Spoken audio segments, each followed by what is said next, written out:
All right, everybody. Thank you for tuning in to another episode of Garage Talk Sports. I'm Mills. I'm Bobby. And I'm Nick. And we are back with episode number 40, the Christmas special, if you will. We've got our gifts right here.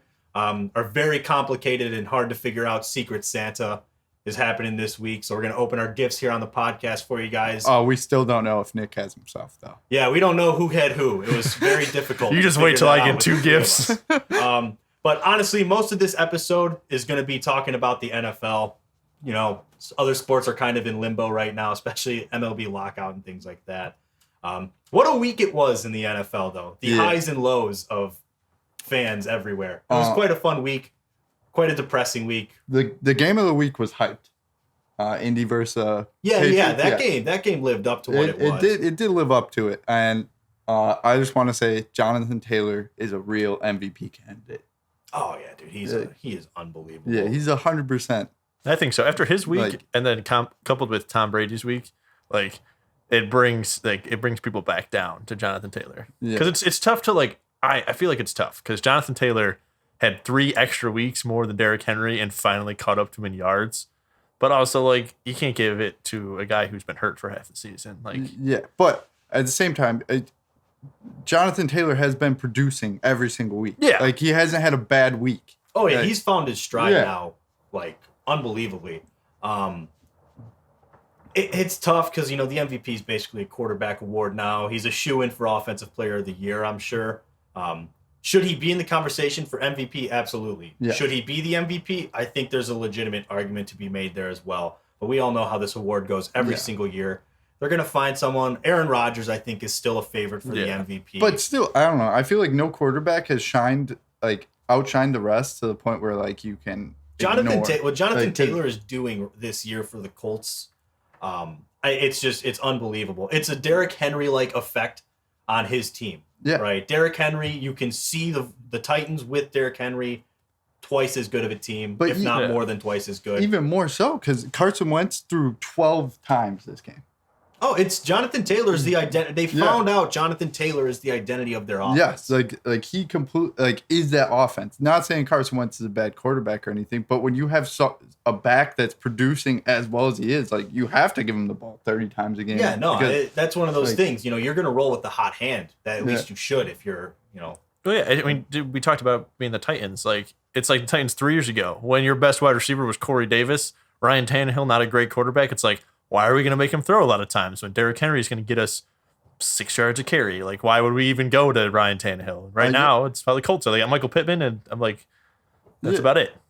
Well, I mean, they got Jack Doyle. I don't No, know. I know, but T.Y. Hill. Jack Doyle ain't a household name. He's not. But I mean, he's I get what you're saying, but no. To Nick's point, the strength of your offense is your run game. Clearly, we've seen it now for a few weeks. Pretty much the whole season, but Jonathan Taylor has really exploded onto the scene recently now. And it just seems like that whole coach team is coming together, to the point, their defense shut out the Pats until the fourth quarter. Shout out to the defense as well. They really made Mac Jones. They made Mac Jones look like a rookie quarterback, which he is a rookie quarterback. He only threw the ball 3 times the last 2 weeks. That's why I picked the Colts. No, I know, but the defense did really well against the Patriots. They had Mac Jones confused as could be. The run game couldn't get going. Things just were not clicking on offense for the Patriots, and a huge part of that is because of what the defense was doing to him. Yes, but I mean, to Mac Jones, to his defense, he did throw the ball a lot in that game, and I mean, he threw for 300 yards and 2 touchdowns as well. And he found his stride in the fourth quarter. Yeah, but I thought for a second they were going to make something out of it, but then Jonathan Taylor was like, "Yo, you guys forgot. I'm on the other team. Yeah, I'm still here." He just what was that? A 60-yard run? Yeah, completely iced the game. If you're a Patriots fan, very disappointing. Come on, really. Everyone had to have known the ball was going to Jonathan Taylor. Oh yeah, well, he just exploited you, made you look silly. Now I'm sure they know what it feels like to be a Bills fan from. Yeah. The Bills a few weeks ago on that what was that Monday night game? Yeah. With the 40-mile-an-hour winds. Now they know. They're like, we just got our own medicine handed to us. Just got the ball ran down their throat and their defense couldn't stop it. No, and honestly, that game was not looking fun, but the Patriots managed to climb back into it, gave it a little bit more excitement, and then the Jonathan Taylor run happened. did it live up to the hype? I don't know. Jonathan Taylor lived up to the hype. That's for sure. Yeah. I mean, as for like the matchup, it wasn't. It was more of the same from the following week. Teams getting blown out, making it close at the end, and then the team that was blowing them out eventually was like, "Hey, we're not going to let you stay in this game any longer." So it was more of the same from week 14. But still, it was a good matchup. It was two of the top AFC teams going up against each other. Honestly, if the Colts, I won't put the Colts as one of the top AFC teams right now. They're good, but they're good, but they're not. They're a team on the rise. They're on the up and up. I mean, who would you put over them right now? The Chiefs. All right, and then I would put the Chiefs. I'd still put the Patriots over them. I think they're very similar to the Bills. I would put the Chargers over them. I don't think I think they're on par with the Bengals. They're not a Bengals. They have like the same record as the Bengals. Yeah, but they're better than the Bengals. I think they're slightly better than Bengals. I don't know. It's weird. I said on par with them. It's weird. You just get to a point where, like, if a defense can figure out how to stop Jonathan Taylor or at least slow him down, that's going to shut down the offense. Kind of similar to how the Bills, if you can shut down Josh Allen, you pretty much neutralize that whole team. Yeah, like, but no one has figured out how to stop Jonathan Taylor. They will, though. They'll figure it out eventually. Maybe they will. But with the AFC, I don't know. It's so like all of the teams are so close together, and the Titans losing to Pittsburgh, and that whole game was awful. Terrible. I bet on the Titans to win, of course. Bad football. Yeah. Fade Bobby. It's still. I know it's still coming true, but after they lose to the Steelers, honestly, I don't think that they're bad. Honestly, I would put the Colts over them. Over the Titans? Yeah, I think so. So I would say they're. Oh yeah, top no, team. right now, especially considering the health of both teams. Yeah, you got a fully healthy Colts team, and the biggest offensive weapon on the Titans is done for the season. Imagine those two teams facing off against each other if you had Derrick Henry too, though. Yeah, it's true. Talk about just smash mouth football. That would be crazy, man. Total of 3 passes for both teams. Yeah, right. Definitely be possible. Three total attempts. What do we think the odds are for the Colts to win the Super Bowl? Not good. I'm gonna say like. Dude, it has to be like plus like 3,000 or something. I'm gonna something say ridiculous. I'm gonna say it's plus 8,000. All right, 8,000. We'll take a look. I'm a bet on. Let's say 37. You're gonna bet on it? I'm gonna bet on them. Yeah, why not? Yeah, why not? I guess why not? I mean, I'm not gonna throw a lot on there. I mean, I was gonna throw like $10 on the Bears to win the division when it was plus 150,000, but now they can't. So yeah, their odds were that they couldn't at the start of the season. Let's be honest. Once Aaron Rodgers said he was coming back, the Bears. Dude, you know what? I'm gonna be honest with you. Next season, I'm gonna build a parlay. I'm gonna one individual bet on the worst odds to win the division for every team and just see what happens for me. Yeah. Where was I probably this week? I had some stuff going on and I totally didn't get around to do it. I had to move out, so. Oh. Yeah, way to put that out there, Bob. Oh, sorry, man. I didn't know. I was evicted. No, I'm kidding. No, I just had some stuff going on. I realized probably around like 1:30 our time, I was like, oh shit, dude, I forgot to do this. Even if I was didn't have the space to do it. I had too much stuff that came up this weekend. You could have just parlayed like the Monday and Tuesday games. Like there was 4 of them. Yeah, well, guess what? Tough shit. I wanted 1:30. There was 90% of the NFL games still to happen. I wanted to do like a cool edit and everything on it, and once that opportunity passed, I was like, I'll get it next week. It's fine, guys. All right, we'll move it over. Advice. Listen. Look at our records right now. Nick's the only one who I would listen to at this point. Yeah, and he even acknowledges it's dumb luck. Well, I just said that to make you guys feel better. Oh, I shut am up. a genius. I physically analyze and statistically figure out which teams are about to win. Of Pick'em. No, I'm the Jonah Hill. You're the Jonah Hill. I know the stats. You know the analytics. You're doing all the equations in your head. Why do I like them? Because they run the ball well. Yeah. They get on base. Why? Yeah. It's like, what does it have anything to do with the NFL? Why do we want the Colts? Nick has been picking the ball well. They run the ball. They stop the run. That was mine and Nick's reasons for picking the Colts. Yeah. With Jonathan Taylor, honestly. Why do we want Jonathan Taylor? I usually pick the Falcons because of Cordarrelle Patterson. That should tell you all about why my record's good. It shouldn't be good. And he always picks the Lions. Not this week. Yeah, except for this week. Yeah, except this week. Speaking of that game, The Cardinals got rolled. So I remember They got rolled. They for sure got getting rolled. All right, it's especially getting rolled because it was the worst team in the league. Dude, Jared Goff came out like he was just like Joe Montana or something. He looked amazing. As a Bears fan, I was happy to watch that, see that happen. And I think everyone's like an honorary Lions fan right now. Yeah, true. I mean, unless you're a Cardinals fan, there's a head coach. I don't think there's a head coach in the league that's as well liked by the just NFL community as Dan Campbell is right now. Yeah, I feel like people love this dude. Yeah, ever since he came out talking about biting kneecaps. My favorite part about that whole press conference was you could tell he got to a point where he was off script and didn't know what to say, and that's how the biting kneecaps line came out. He was like, how do I get back to just making my point even though I'm so far gone? Yeah, I've been there. Yeah. I've been doing like presentations and stuff, and I'm like, oh shit, I rambled too much. I don't know what I'm saying. Yeah, you're just like, I've come close to doing that a couple times. Mount Vesuvius. Andrew, we're talking about physical therapy on the kneecap. Yeah, but Mount Vesuvius. Let me just tell you that was a problem. Let me tell you something about geology real quick. All right. No, I like Dan Campbell a lot, and I really hope he's able to figure it out with the with the Lions. Who the fuck is Craig Reynolds? And where did he come from? NSFW alert there, guys. Who is he? He's running back. Third string running back, dude. He went off. Hey, good for him. He was like over 4 yards. Never heard of the guy. Yeah, that's what I'm saying. I've never heard of this guy. I tell you what, going with Campbell and what you're saying, I think going in, he knew we're probably going to finish last place in the division, but we're going to play as hard as possible all the time. And I feel like it's getting to the point now where guys are buying in. Like we've talked about it before. They are definitely, when they were when they had no wins, they were the best 0-win team that we've seen in a long time.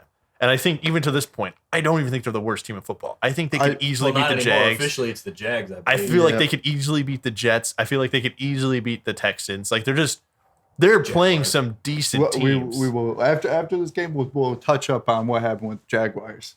Yeah, but they almost beat the Ravens. They lost to the 49ers by a little bit. They beat the Cardinals. Their division isn't great, but they're a pretty solid division. We're 2 timeouts away from almost beating the Bears. Honestly, they looked that way. Yeah, they're a bad officiating mistake away from beating the Ravens. Yeah, they have come so close against good teams all season. Yeah. So and right now, it's like everyone's coming in because they brought in Josh Reynolds, because Tennessee waived him, so they picked him up. Mm-hmm. He's been doing pretty good with Jared Goff. Amon-Ra St. Brown has been playing very well the last couple of weeks, so it seems like everyone's buying in. Yeah. It seems like the chemistry's coming together, and it's Jared Goff is not a bad quarterback. All right.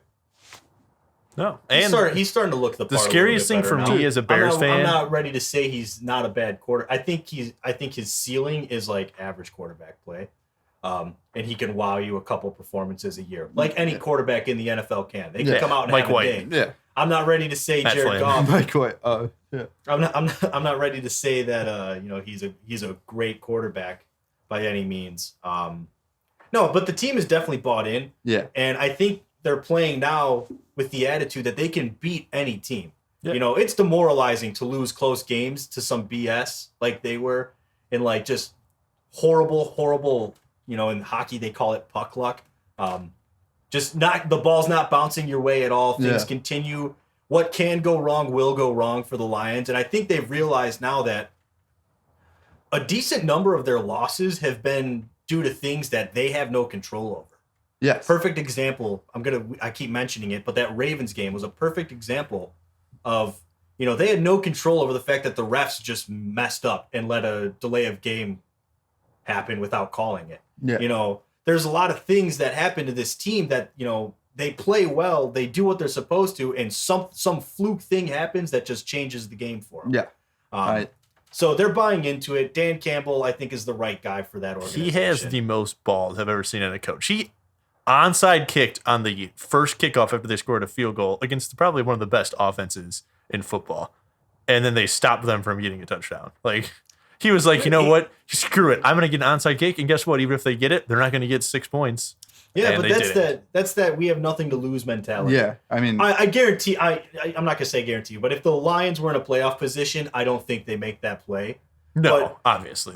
It's one of those things. It's how many times do you want to see your team go for it on fourth down when they got nothing to lose at this point? Like we watched the Bears go for it on fourth down. How many times? 6. Yeah, or 1 for 6 on fourth down. Yeah. So when teams are at a point where it's like, all right, we're out of the playoffs, we have nothing to lose, now we're playing for heart and pride. Yeah, you're going to try and do those things because why not? Yeah. What's the worst that happens? You lose to the Cardinals, one of the best teams in the league. Oh, and you continue to be you're still out of the playoff race. Or best case scenario, you absolutely whoop on the Cardinals. You roll them. You just roll them. Sometimes the team you got to look out for is the team that has nothing to lose. Yeah. Because they're going to play like it. And they're not going to play safe football. They're going to play aggressive and just see, okay, can we pull this off? Do we have the guys here? Yeah. Let's see what we have. Let's be aggressive for the sake of finding out what our pass rushers can do, what our linebackers can do. Do you think the Lions came into this game and just, played well? Or do you think it was, the Cardinals just came unprepared? I'm not going to take anything away from the Lions. You have to play well to beat good teams. Yeah. I would say so. Let's be honest. The Cardinals, when they're having an off day, are still probably, aside from this past week, are still probably better than the Lions. Yeah. There is clearly, even without D-Hop, there is better talent on that Cardinals team. Yeah. I would say on both sides of the ball, at most positions, there's better talent. So the Lions still had to come in and play a good football game. They had to be on it. They clearly came out and executed the way they wanted to because they won 30-12. Cardinals probably they'll tell you they had a bad game. Things weren't clicking for them as well as you would like, obviously. But that doesn't mean that you just take away the fact that the Lions had to still go out and play good football to win that game. That's true. So, but good thing for the Lions. But that stinks. They are not getting #1 pick. I don't think they care. Yeah, no, I don't think this isn't the draft where there's the franchise-changing player available. Yeah. What's his name? The dude Thibodeau from Oregon. He's the guy who keeps getting all the attention as like your clear-cut #1. Not anymore. Aiden Hutchinson. Your boy. Aiden Hutchinson. Your boy he's #1 now. I can't wait for him to be a bust. I can't wait for him to just be amazing. I don't think he will. I don't know. It's too hard to tell. My thing is like no disrespect. I really don't think he will. I know, but Michigan's like known for DN, so that's the only thing. Yeah. Like not really. Rashawn Gary. What's his name? Chase Winovich. Jadeveon Clowney. Michigan. Yeah, Jadeveon Clowney. Michigan running back. He got absolutely blasted by him. Jadeveon Clowney was a game cop. Yeah. He was South Carolina. But whenever you think of Michigan and think of DN, you're like, yeah, when Jadeveon Clowney just absolutely wrecked that dude. No, it's I'm sorry. No, I'm not gonna. I don't associate Michigan's pass rushers with the NFL. I would say, the past. Who were the 3 you named? Rashawn Gary, Chase Winovich. Don't know. Don't know. You don't know who Chase Winovich is? Nope. No. On the Pats, dude. That's great. I could tell you Joey Bosa, Nick Bosa, and Chase Young. I'm not saying. I'm just saying State. Ohio State. The Ohio State. I'm just saying that they have good DNs. My whole thing is I don't. Those guys are solid DNs. They're not like your franchise DN. Yeah, I'm not saying that he's like a franchise, but I'm saying. Yeah, but if you're taking someone first overall, you want a Myles Garrett like impact. Yeah, you want a guy who's a perennial defensive player of the year. Listen. This is Michigan hate aside with the Aiden Hutchinson thing. I don't think he's gonna. He'll be a solid NFL player. I think that. But first overall pick. I mean, I guess in this year's draft when there's really not like that standalone guy like you normally get. Yeah, I guess it's. I mean, there's a lot of defensive guys. I would go Thibodeau. That would be my pick. Aiden Hutchinson. Tom Thibodeau. I'm sure he's going to get. Bulls' old coach would be your first overall pick of the NFL draft. Bobby, you are losing it. No, I'm just. But you get what I'm saying though. No, I get what you're saying. The first overall pick is supposed to be like if you take Aiden Hutchinson first overall, it's supposed to be all right. This is our pass rusher. This is our main edge guy for the next 12 plus years. Yeah, no, I understand. And your hope is that he has like a perennial All-Pro impact for probably like 9 of those years. Yeah. I don't really see, honestly, even Thibodeau, I don't even see him being a guy who has that kind of impact. I would say he. Maybe I would say he has a better chance. And this isn't me saying Aiden Hutchinson sucks. All right, I was a little harsh when I said I can't wait for him to be a bust. He probably won't be a bust, but compared to a first overall pick, I don't think he's going to have the impact that you want. There we go. Eagles touchdown. Jalen Hurts. We have the Eagles football team game on. We 10 right now. Got some Tuesday night football. That's a weird thing to say. It is really weird. Like 2 games. I'm upset that we couldn't get the Rams TNF game. baby Tuesday night. Yeah. But no, for me, I don't think the Lions are pissed that they lost the first overall. I don't think they care because normally like a first overall pick, like when it's a well-named guy, it's usually quarterback or running back. I feel like Jared Goff, he isn't their franchise guy, but he's good enough, and DeAndre Swift is also good enough where it's like, hey, we might even think about moving down 3 or 4 spots because we don't really know what we want right now. And maybe getting some more, like, it's one of those drafts where it's like, hey, if we can move down a bit and find a guy that's going to fill a hole on our team, the Lions are proving right now that they can win games. Yeah, and there's a chance if you turn some of those games around. They're still going to have probably a top 5 pick. Plus, they have a lot of draft capital. Plus, some extra draft capital and everything. Honestly, they're gonna. I wouldn't be shocked if they look to trade back. Let's see if we can pair this. Let's say hypothetically they have the 3rd overall pick. Let's see if we can pair the 3rd overall pick, move back to like 10 or 11, and get a 2nd or 3rd round pick with that.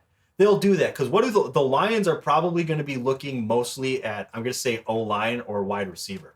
Yeah. In every draft, you can find wide receivers late in the first, second. You can find wide receivers throughout all 7 rounds of the draft. You'll find guys. Yeah.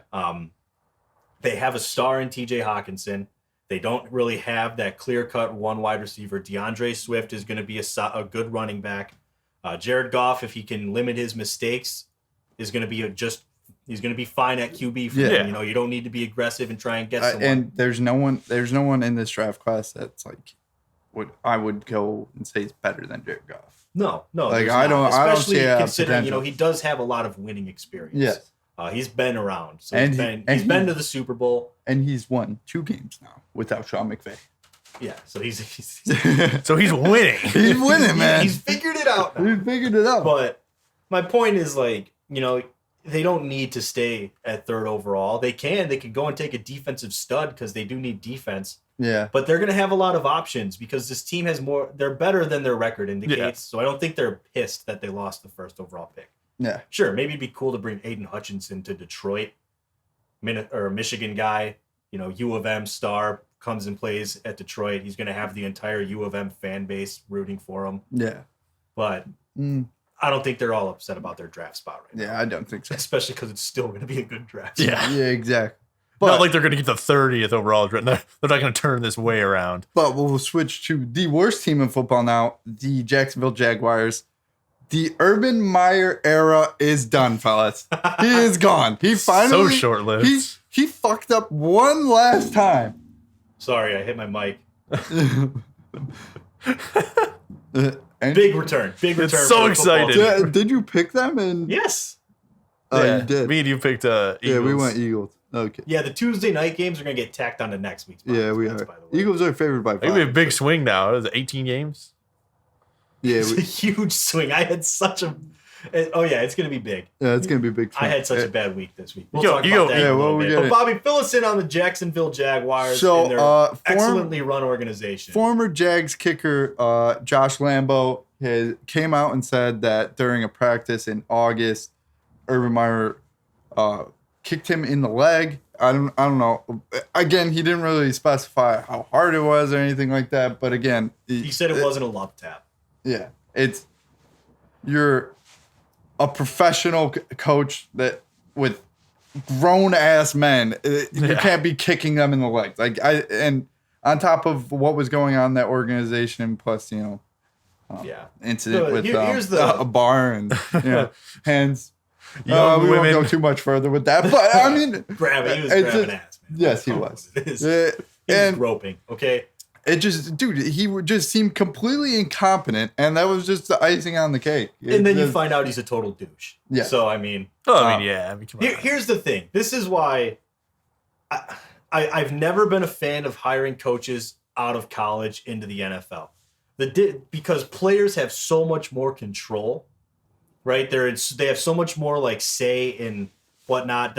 It's a lot harder to command the respect of a professional football player than a college player. A college player has to listen to you. His hopes of going pro depend on you, right? Yeah. These guys are millionaires. Most players are making more than the coaches. And so they're not going to sit there and take crap from a dude who's got no NFL coaching experience, is a total dick, terrible like face of the organization and everything, clearly shows no respect for his players. Yeah. They're not going to stand for it. Players have so much more power than they do in college. Yeah, Urban Meyer, perfect example. He went out and treated these players like crap, talked to them. I bet he treated them the way he kind of talks to his college guys when he was a college coach. Yeah, like there's no way he just adopted this attitude and was like, this is what it takes to coach in the NFL. I have to be a disrespectful piece of shit and kick my players. No, he's probably doing it. It's probably been his attitude. Yeah. And guess what? People were fine with it in college because they won in college. Yeah. So, it's the winning recipe. It works. You can be a dick when you're one of the best coaches in one of the best programs. If I'm an athlete on the worst professional team and my coach is kicking me over here, I would not stand for it. I would be like, who do you think you are? The locker in the NFL, the locker room knows what the problem is. They figure it out quick. Yeah. They'll know if the coach is a problem or if a player's a problem. They know, who's the guy they trust, who's the guy they don't trust.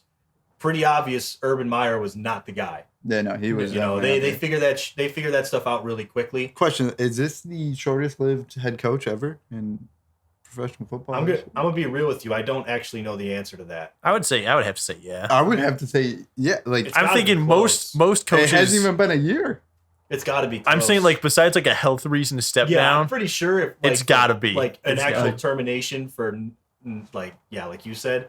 You were fired because you're bad. Yeah, I would say a year is less than a year. 14 probably weeks. The shortest it's been. It has to be, right? I can't imagine it being anything else. No, that man is shamed for the rest of his life. That's whatever, dude. He's still low. And now the Jacksonville Jaguars joined the Raiders as the only two teams that can start recruiting a coach with 2 weeks left of the season. Yeah, I heard there's something like that. So so the rule it was just passed last Wednesday. Okay, yeah. So now the way it works for hiring coaches, right, or you're interviewing coaches for your head coaching position, teams that have either fired their and it has to be the head coach that you started the season with, right? So it's not like you could hire someone, be like, never mind, and fire him. Like he has to have been your head coach for week 1.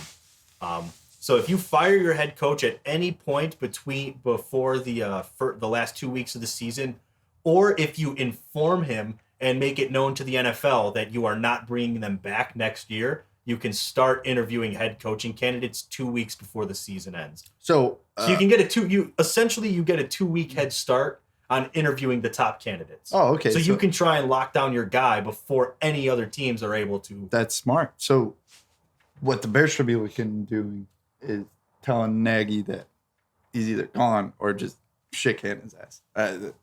So basically, if you're a Bears fan, your hope is that if they're not, the Bears don't like firing someone in the middle of the season. But because there's that part where you can make it clear and make it known to the coach and the league that he will not be your coach next season, it essentially works as operates as a firing. So then you could still interview guys. Yeah. But I don't know. The optics of that look a little weird. Why would you want to interview a guy like the coach while your current head coach is still there?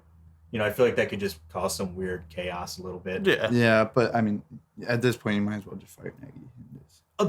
You should, but they're probably not going to. In my opinion, Nagy should have been fired. I don't know. Did you see Ryan Pace's face in that broadcast?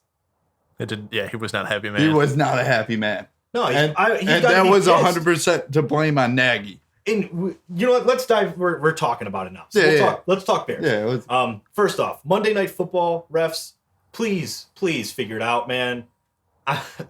They've been bad all year. This isn't just a Bears thing. The Monday 100%. Night crews have been bad all year. That's been consistent. What sucks is the 2 Monday night games, they've been consistently bad against the Bears more than their opponent. Yeah, but whatever. The Bears are still a bad team. I just want to say this. I think they could have won if certain calls weren't made, but I'm not going to sit here and blame the refs. They still suck. The Bears still suck. So why is a professional sport Why are the refs not full time?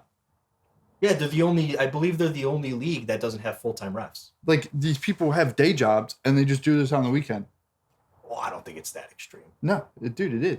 Like, some of them get paid pretty handsomely. Yeah, but there's literally a guy who's like a scientist and literally had to go to work the next day. Oh, well, that's... Yeah, so it's like... It's okay, just most of these people... Because later on in the show when we talk about our thoughts off this week, I'm going to use that now. But most of these people, they're like lawyers or like... They're bitches, all right? That's what they are. Bona fide scrubs with a shirt with some stripes on it. I get it from Foot Locker. I hate the NFL's refs, man. I do too. And Roger Goodell, it's a $1 billion industry, and you can't literally get full-time refs. I did the math with my dad like a month or two ago, actually. My numbers aren't going to be exactly right, but the cost, so I believe there's 8 officials in a game. Right, so every game has 8 officials, so that's 16 times 8. Do the math, Nick, you're an accountant. So basically, pressure gets put on me. It's 128. Those refs say you pay those refs full time. It's 128. What do you think's fair to pay a ref? It's 128. I don't know, like 128 grand. No, I'm saying it's 128. 8 times 16. Oh, dude, you can easily pay him $100,000 a year. Yeah, no, I know. But So I believe we did our math with like $200,000 salary for refs full time. Yeah, you should. Full-time refs. Like, because dude, their day job should be looking over film, looking over calls, so missed calls. 128 refs, you pay them $200,000 a year. Nick, you care to do the math on that one? I mean, that's a big number. It's a big number. It's 256 million? That doesn't seem right. I'm just gonna pull up my calculator. Do 128 times 200,000. No, it's not 256 million. No, that's not right at all. Yeah, dude, it's like dude, what math did you take? No. It's 1,256,000. What? Where? It's 25,600,000. Dude, I'm sorry. I'm trying. Come on, I'm off the top of my head here. I'm not good with math. I don't have my phone on me to use the calculator. All right, I'm trying. Hey, we're part of the new generation where we don't know how to do math. I mean, I know how to do math. I'm just gonna do 200,000. My numbers were close. You were close. Just not 256 million. Yeah, I know. I had the 256 part right. Yeah. All right. I'm sorry. Did it move the decimal place one number? There's a lot of zeros involved. It was hard to keep track. All right. Either way, that's the cost if you paid your 128 refs for the season $200,000 a year. Yeah. Do you know how that's basically like one ad spot or 2 ad spots from every game? Or like 1 30-second ad from the Super Bowl. Yeah. Like that's paid for on one football game a year. Yeah. That should tell the story right there. NFL, Roger Goodell, go fuck yourself. Anyway. Whoa. Sorry, it had to be said. For me, it's not so much thing about like being full time. For me, it's like when you have a bad NBA ref, you know his name. When you have a bad MLB ref, like Angel Hernandez is historically like the worst MLB umpire. But you know his name, so you're like, oh, we have him on the crew. What's gonna suck? With the NFL, you have no idea. Like all these announcers are like Tony Corrente. I couldn't tell you. They're like, oh, this guy's been in the league. This is his 8th Super Bowl. I have never heard of this man before in his life. So it's like there's no accountability for when he comes up. It's like, boom, yes, this guy's gonna suck. Like he's really bad. Yes, it should be like if I don't know, it should be like a roster. Like you have a bad game or something, it's like you get sent down. Like no, we're not using you anymore. We're calling someone else. Go contact the Big Ten, scrub. Yeah, like. But no, the NFL could very easily make these refs full time, and it would definitely change. I'd be a ref full time, 200 grand a year to referee football. Sure, I can very quickly forget that I like the Bears. Exactly. I don't know if I could. No, I just would say I can't ref Bears games. I'd be honest. But just keep me out of any NFC North games. All right. They need to do something to figure this out because, like Nick said, there is no accountability. Like that last night. Those are like my exact. Yeah, I know. In the outline. Like there's completely no accountability it's or problem. anything. It is a huge problem. But before we dive into the refs, we were talking about the Ryan Pace thing, right? If I'm Ryan Pace, I got to be pissed off watching Thomas Graham Jr. have like a game like that and knowing that the coaches that are meant to evaluate and make that decision. I get it was one game, but dude, we had to watch Kindle Vildor for how many weeks? Yeah. And then when he went out, I watched Marquis Christian and Xavier Crawford. Over that, this dude had more pass breakups in one game than those guys had combined all season. Man, it was still Justin Jefferson and there's some solid receivers. They held it down. Honestly, all of that entire secondary played. Yeah. They played. What's the word you're looking for? Inspired football. Yes, they did. They played above their talent level, I would say. But Thomas Graham Jr. should be your starting slot corner. Dude, I would say if he could start across from Jalen Johnson. That's what I'm saying. Him and Jalen Johnson would be a second year and a rookie cornerback. They could probably be in the top 10, 15 cornerback duos in the league. It's just one game. I'm saying it's one game, but it was a very impressive game. Because going into this game, I thought maybe we'd be lucky if we held Kirk Cousins to 200 yards. Oh, and if you were listening to the beat writers, everyone was saying take the over on Justin Jefferson's 95 yards. I don't think he even had that. No, I think he had 41 Kirk yards. only had 87 yards. So, no receipts. Sacks go against his total yardage. Oh, that's true. No, I think he didn't throw for over 100 yards. I know that. I don't know how many he threw for. I'm just saying sacks go against your passing yards. Oh, really? Yeah. But still, I don't think... They're not going to be like you had negative 25 rushing yards. They just take him off of your passing yards. I know, but still, I don't think That's why Justin Fields had negative passing yards in that Browns game because of how many times he got sacked. No, that makes sense. That makes sense. Yeah, That's how I found that out. Yeah. But secondary, so good. Secondary did well. Yeah, dude, going in the game, it was a great game. I want to shout out to Matt. Thanks for taking me. I had a great time. Bobby was at the game. I deleted a lot of beers. All right. Did you say deleted? We deleted a lot of beers. I like that. I like that terminology. Beers consumed, deleted. And it was very cold. And but then the beers warm you up. Yeah, they did. The alcohol gets you warm. Only to a certain point. It gets you going. Yeah. And then you're looking at 17-3 and absolute scrubs on the field. Yes. Except for the defense. The defense played very well. Yes, I was happy. The Bears had happy. every chance. It does help that you have guys like Robert Quinn and Akeem Hicks who are your secondary does look better when those guys are getting so much pressure. Yeah, dude. Akeem Hicks was just throwing. He was manhandling some offensive linemen. Especially with Khalil Mack out. Also his little brother was in there. Yeah. Ladarius. He had a penalty. I think Akeem Hicks made it very clear how important he is to the defensive front on the Bears. Yes. My only complaint about Akeem Hicks is over the offseason, he needs to work slightly on his conditioning. There are too many times when he gets pulled out on a play where it's all right, now they just know they're going to run up the middle. Because it just goes right up the middle, right where he was. Go right at whoever's filling in for him. I don't need him to play every play. Robert Quinn plays a lot of plays, but he's also a little bit slimmer than Akeem Hicks. But I just need Akeem Hicks out there on key plays. When it's 3rd and 3, he needs to be out there every time. And sometimes it's no, he's just too winded. That defense is instantly better when Akeem Hicks plays. Yeah. The difference in the pass rush and run game with him out there. First off, they average 30. Their pressure rate is 34% when Akeem Hicks is in, and it drops down to 22 when he's taken out. Yeah. That's a considerable difference. Yes. The problem with him the last 2 years has been health. Now, last year's injuries were he dislocated an elbow or something a year or two ago. Completely different situation there. That's a freak injury. That's like when a guy breaks a bone. You don't go, dude, come on, your conditioning would keep you from breaking your bone. No.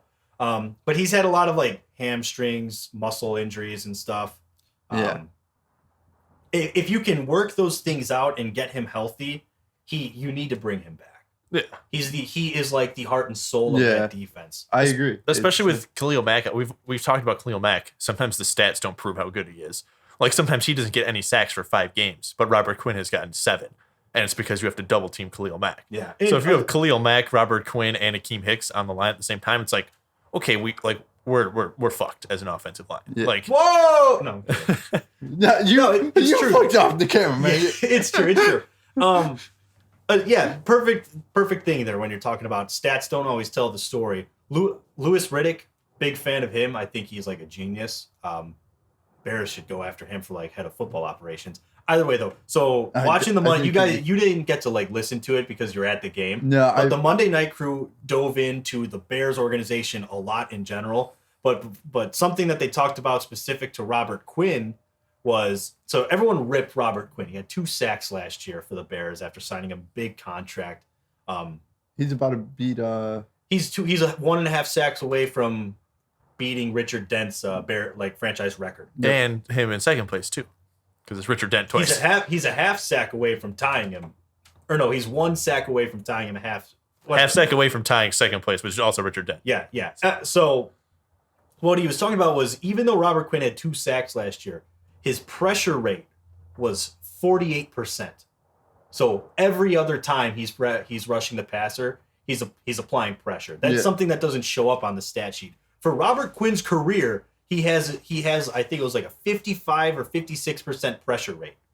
That's insane. That's insane. Yeah. More than half the time he's getting pressure. So even if he's not getting the sack, he's either rushing a pass, forcing an errant throw, or he's putting the quarterback in a position to get sacked by someone else. It's just nice to see. I was a Robert Quinn defender last year. I was saying, no, don't worry, guys. The contract was good. Pace made the right move. 2 sacks happened, and I was like, oh, geez, I hope I'm right about this one. Well, because, dude, especially with Khalil Mack out, like, he has stepped up big this year. Oh, like, yeah. Imagine, if you can keep both of those guys healthy and Akeem Hicks. Those 3 alone can, terrorize an O-line. Well, yeah, and let's say Thomas Graham Jr. pans out to be, okay, maybe he's not as good as he was this game, but just decent. Him and Jalen Johnson and Eddie Jackson somehow turns it around, and just plays his game out there. Yeah. You don't need to play super good coverage because your quarterback doesn't have, 50 seconds to throw the ball. And dude, it was pretty clear. Our defense stepped up, and the defense did, despite all of the COVID reserve guys who couldn't play, not a single starter, and not even that, only one of their second string guys was able to start in this game for the because wasn't it Tease Tabor was their only? No, Tease Tabor's number 3. Is he? Oh, Kendall Vildor is the backup, and he was the number 1 corner. They Tease Tabor had to play safety, and he's a slot corner. He's the one that got the pick, right? No, Deion Bush got the pick. Yeah. Okay. Tease Tabor got called for that horrible low block. Oh, okay. But whatever. It's very hard to see from the seats. All in all, I'll be honest. Thomas Graham Jr., I want to see him playing at the other cornerback spot across from Jalen Johnson the rest of the year. Yeah. Find out right now. Was this a 1-game showing, or does this dude have what it takes? Yes, because he's big. He's 5'11". He's a bigger guy. He's not a slot guy. He's too big for the slot. Yeah. You're going to want him out wide, matching up with the bigger guys. His coverage was good. He had really good ball skills. 3 pass breakups tells the story there. Wraps up on the tackle. Yeah. He was making a lot of good tackles. Even if let's say he sucks for the rest of the season, what does it matter? They're not doing anything this year. Yeah, let him get out there, get the valuable snaps. For me, Tevin Jenkins, Larry Borum, they need to be playing every game, because those are 3 pieces. Tevin Jenkins and Larry Borum could be your right and left tackle. Also, of the future. I want to say Tevin Jenkins.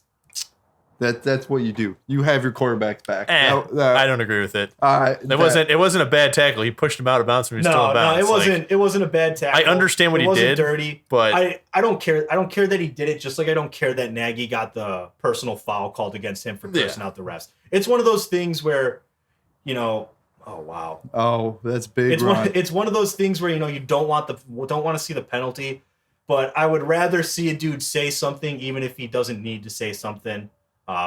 Send the message. You're getting embarrassed on Monday Night Football. Yeah, exactly. Do something. Your quarterback will appreciate it. Your coach is going to tell you that's not the time and place, and he's going to know now that it's not the time and place.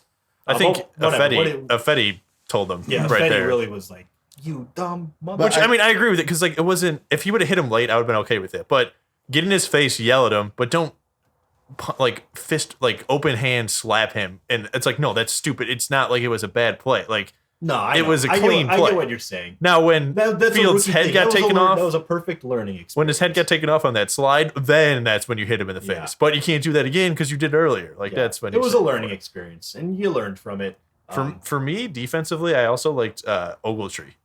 Yeah, I feel like he really good game. He really stepped up, being okay, there's no secondary. He made some plays. Him and Roquan were everywhere. They kind of had to be. Continue to say Roquan is the best inside linebacker in football. He's amazing.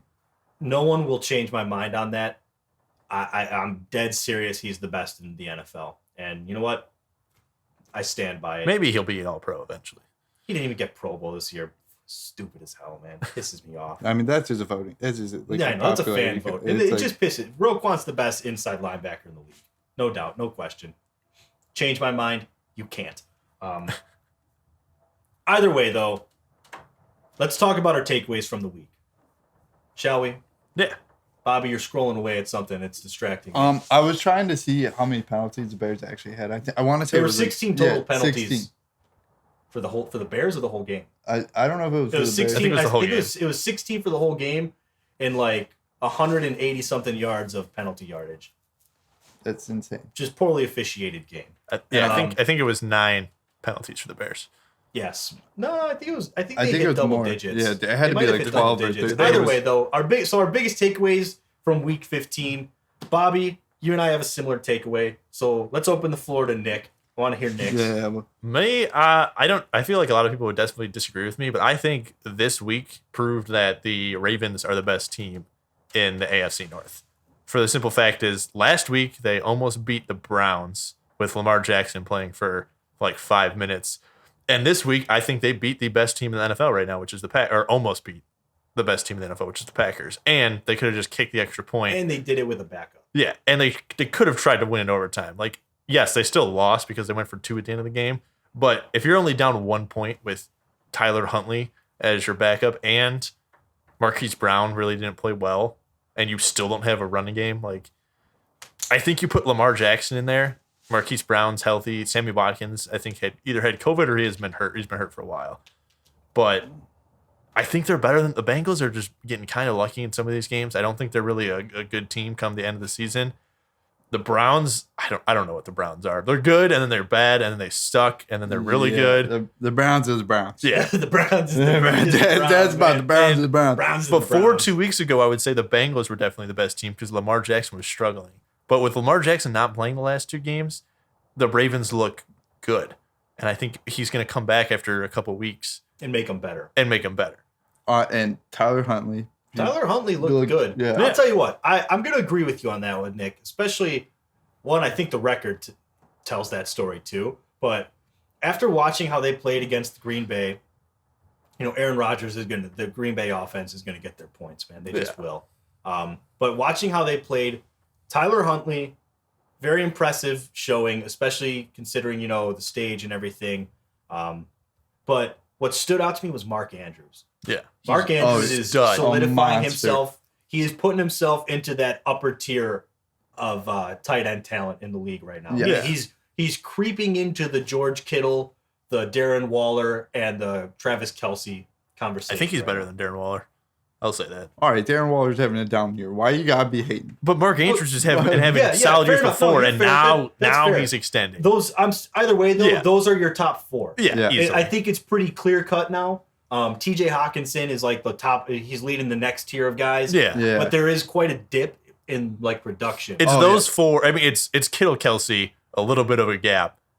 Waller and Andrews, then a bigger gap, then it's Hawkinson, and then it's kind of the rest. And then you just kind of go from there. Yeah, I would say he is the tight end to have right now. Oh yeah, he's unbelievable. And he is clearly like the safety net for that Baltimore offense. At least Tyler Huntley. We don't get to catch a lot of the Baltimore games because of the time, because of the location, and the region, and everything. We don't always get them. But he seems to be the guy that Tyler Huntley feels comfortable going to, which I'd imagine he's the guy that Lamar is comfortable going to. He's just a huge impact on that offense. He is athletic for a tight end. He is very. He's your favorite kind of tight end. We won't get into it, but no, I agree. I'm gonna agree with you. The Ravens, dude, they seem complete even without Lamar. To be honest, I understand your take. But I just think the AFC North is too unpredictable, and you can't get consistent play out of each team.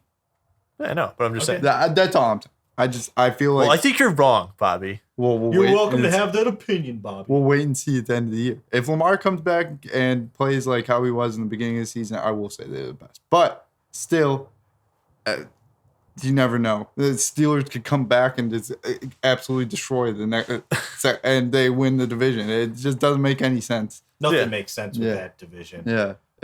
My biggest takeaway from this week, and this is kind of a continuation of things we've talked about in the past, But the NFL continues to have an issue with accountability with their referees. We kind of dove into that already, so I don't really need to share my take on that too much. Yeah. But the fact still remains, every week there's a handful of games where refs just kind of get a little too involved. They start getting a little loose with the flags, and it completely changes the play out. It changes the momentum and everything. That flips the script of a game.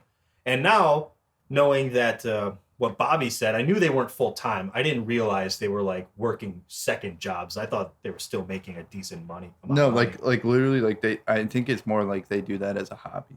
That's just wrong. Yeah. And that there continues to be an issue there. And I'm going to, people can disagree with me on this. My solution for the issues with all of these controversial calls, we talked about paying refs full time. That's one way to solve it.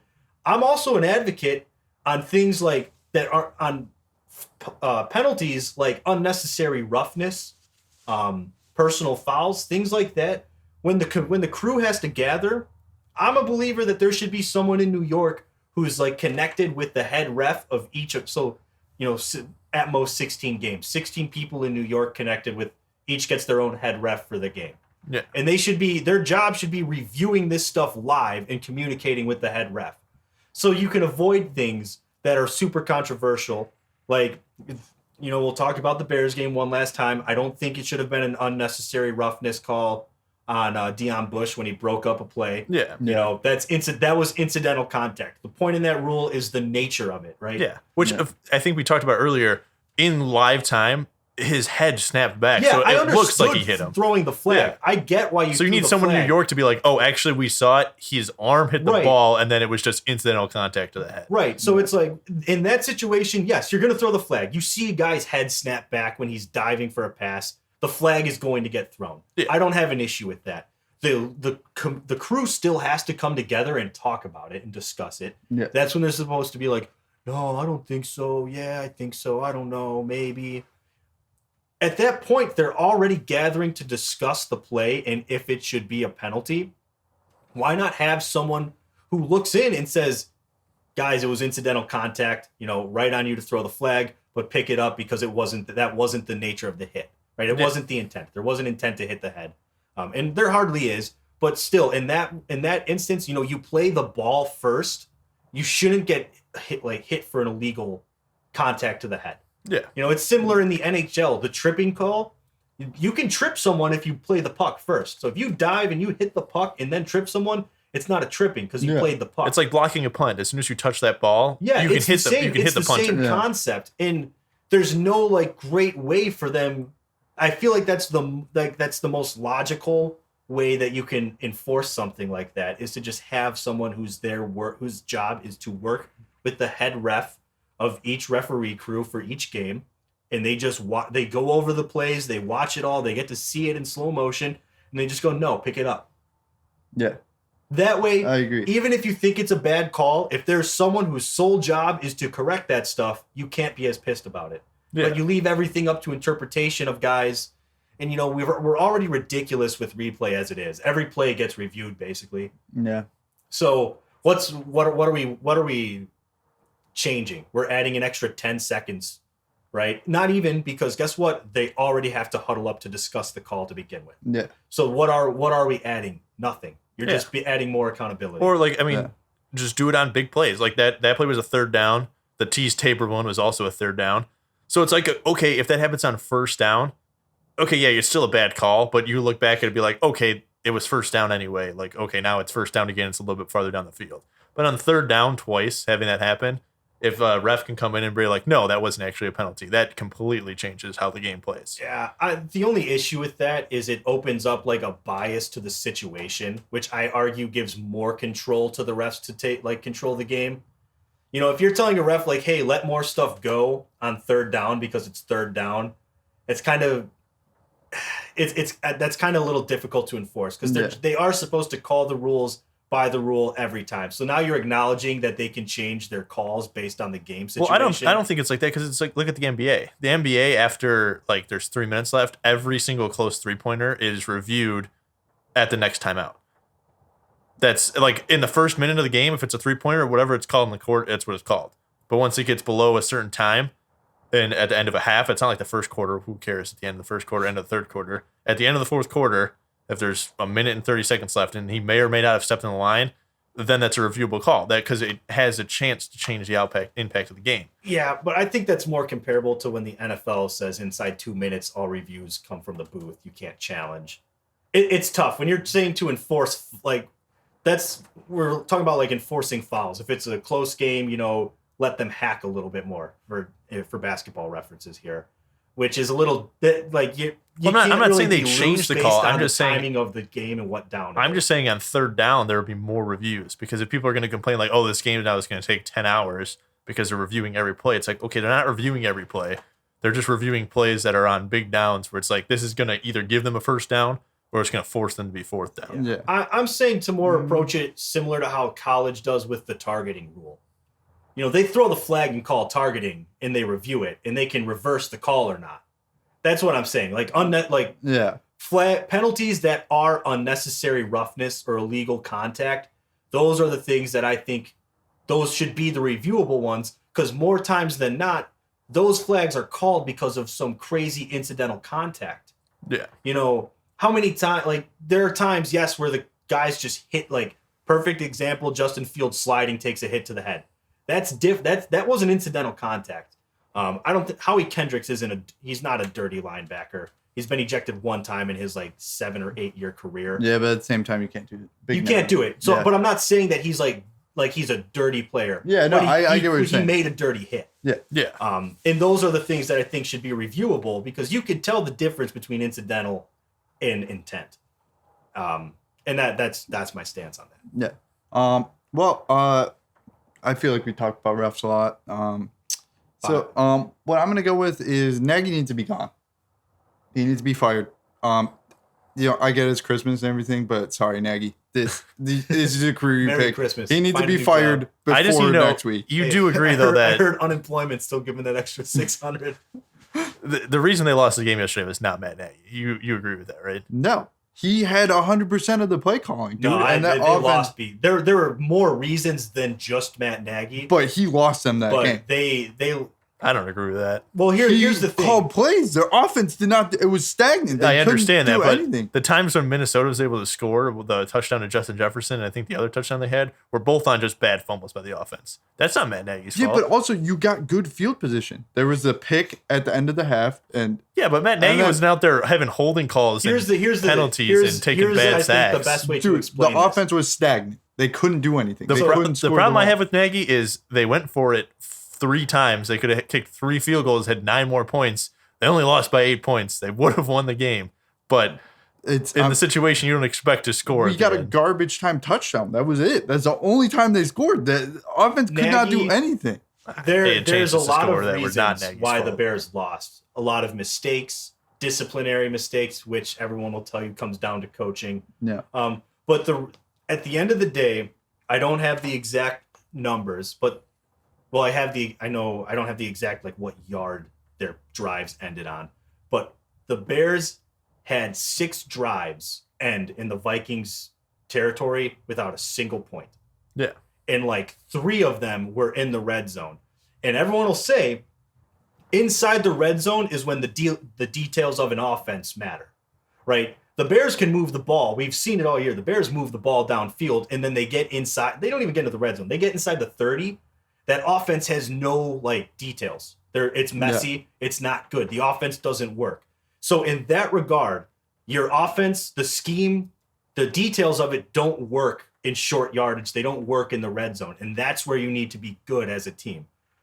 Nagy got play calling back for the first time in a few weeks, assuming he wasn't calling plays before, which I'm pretty sure he wasn't. He got the play calling back. They put up 3 points. They couldn't do anything once they got inside the 30. The team imploded, and players are responsible for fumbles and everything. Yes, I'm not saying it's Nagy's fault David Montgomery fumbles it or that Justin Fields fumbles it. I don't blame Nagy for that. That's out of his control. But there's bigger things. The bigger picture of it, aside from the turnovers, is that you can definitively say now that the Bears offense, just the scheme, it doesn't work. And that is what falls on I think Matt with Nagy. a better red zone offensive game plan, they probably win, which that's probably mostly Nagy's fault. But there was definitely plays they had a lot of penalties that were stupid penalties on offense, and there was a couple bad sacks that Fields took them, to third and longs. Plenty of blame to go around. So that's what I'm saying. Like, yes, I think Nagy needs to go, but I'm saying for this week, Justin Fields has a lot of blame offensively because he missed a couple guys, took a couple bad sacks. Offensive line, Tevin Jenkins took a bad false start penalty. But for the most part, I feel like the Vikings should have a couple points that are not Matt Nagy's fault, and the Bears should have scored at least 2 touchdowns with or without Nagy's play call. There's plenty of blame, but and David Montgomery didn't get nearly enough touches running the ball because he's one of the best running backs. Well, that's Nagy's fault. Exactly. No, that's I'm saying that's Nagy's fault. But there's no one else to you could. Okay, maybe they didn't execute it the best, but still, you had 6 chances to score the ball. My biggest thing is take advantage. Nagy should have got one more touchdown, which was a play call by him that he made the play, and Justin Fields missed Darnell Mooney wide open in the end zone. Okay, but if we're gonna highlight I'm sorry, yes, Justin Fields missed guys, but we can't just. Nagy still isn't a good coach. No, just because one opportunity was missed by Justin Fields doesn't mean that we can go, well, the offense pretty much sucked every other time they crossed the 50. No, I'm just saying. But because Justin Fields missed Darnell Mooney on this one throw, most of the blame's going to fall on him. If he gets that touchdown there and they kick all the field goals instead of going for it in fourth down, because, let's be honest. Okay, but all those decisions are made by Matt Nagy. No, and that's what I'm saying. If Darnell Mooney gets that touchdown, I don't remember which exact drive that was, but I think they went for it on fourth down one more time before that. That's another field goal. I'm saying the 9 points. Are you okay? Yeah. Sorry. I'm saying the 9 points could be a little bit higher, and I think the Vikings 17 is a little. I think Matt Nagy needs to go. I just think there needs to be more blame shared around offensively. Nagy has a bad playbook. I'm going to be honest. I'm a little confused by what you're saying here. Because you're saying that Nagy shouldn't get a ton of the blame. No, I'm saying Nagy needs to go, but I'm saying I feel like more blame is being put on Nagy for this game. Because people you just acknowledged that people are ready for him to pass up on 9 easy points of field goals. Yeah, which is half of based on their 9 points they put up would have been half of what they scored if they take those 9 points. I don't understand his point. I'm just saying, not like the fourth quarter, 100% was on Nagy's fault. I'm just saying for the game, I feel like he should have, just by the play calls that he ran, if plays worked out well and offense kind of performed how they should be able to, I feel like that he could have done better. This is how their offense has been performing I just have a question. What? You have a manager, right? I have a what? You have a manager, right? Yeah. He's in charge of you, right? Yeah. So if you do something and you mess up, he's accountable, right? Yeah. So them not executing everything to perfection, that falls on Nagy. I'm not saying they need to execute it to perfection. Nagy should be working on Fields' turnover problem. He should be working on it. And he's not. Nothing's changing. And his offense scheme doesn't work. They're not scoring the ball. He's not taking easy field goals. It just everything about it. He did not execute the game how it should have been at all. And I blame him entirely for that. See, I wouldn't say I don't blame him entirely for the loss. But he takes the majority of the blame, in my opinion. Yeah, I'd say I would put it 50-50. He chose to pass up on 9 points, 3 field goals. He would have passed up on 9 field goals. He chose to pass up on those. That puts the Bears, I'm going to be honest, I don't think the Bears score that garbage. If they take those 9 field goals, it could be a completely different game. Another touchdown. But based on that. Sorry, hiccup there. Based on how it played out, they had 9 points on the board, let 9 field goals pass so that they can go for it on fourth down.